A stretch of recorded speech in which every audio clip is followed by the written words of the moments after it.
Merhaba, Şarima, merhaba. Şuma sinini yazıldı, selameti. Ambaze, Şarima, milletima. Keşma binine, Şara, Deriya, Bajar, Mezin, Ahmet.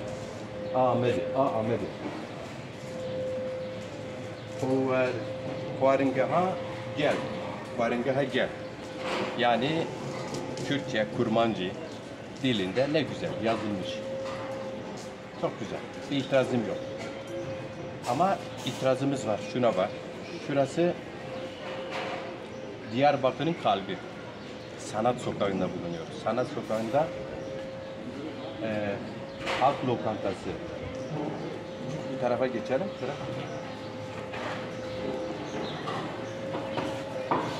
Diyarbakır Büyükşehir Belediyesi halk lokantası Jibo Gel yazılmış. Değil mi? Jibo Gel. Ne güzel. Çok güzel. Hem Türkçe yazılmış. Güzel bir hizmet. Önce halkı ekmeğe muhtaç bırakıyorlar. Sonra da menü. Bugünkü menü. 4. ay 2025. Günlük menü değil mi? Etli kuru fasulye var. Pirinç pilavı, mercimek çorbası, karışık turşu, fiyat 70 TL. Güzel. Fakir, bugünkü Türkiye ortalamasında halkın %50-60'ı fakirdir biliyorsunuz. Bu menü, bu fiyat güzel bir şey ama bizce devlet ve belediyeler ihtiyaç sahibi olan halka devlet, sosyal devlet olarak sahip çıkması lazım. Böyle siz fakir olun, siz fakirseniz biz de buradayız, size sahip çıkıyoruz. Mantığı yanlış buluyoruz. İkincisi, Diyarbakır'ın kalbi. Diyarbakır aynı zamanda bir Zazo şehridir.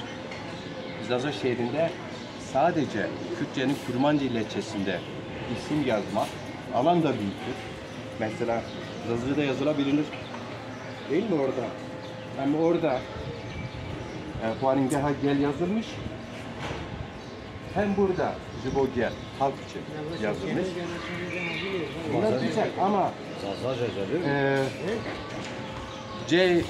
Verde Hane millet yaz ki eşarız bin sene rilbini.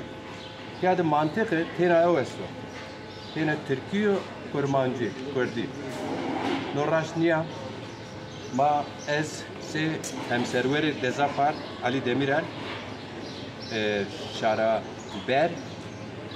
Şaraber Zodaki mavını Şaraber millet millet ber kapı demektir. Halkın kapısı demek. Zazaca açılımı. Şarederi yine şair Arapçadan geliyor biliyorsun. Şair Arapçadan geliyor. Der Kurmancı ilçesinde kapı demek. Zazaca'da ber kapı demek. Dolayısıyla burada şu an hangisini yönü çevirsem sanırım 3 kişiden biri Zazadır. Ya da 3'ün birisi ya da ikisi Zazadır. Ama burada insanlar geliyor, bir hizmet var. Burada bu insanların konuştuğu kendi dillerinde de bir yazı yaz ki samimiyetini görelim. Dolayısıyla kınıyoruz. Büyükşehir bu yaklaşımı bir an önce düzeltmeli. Saygılar.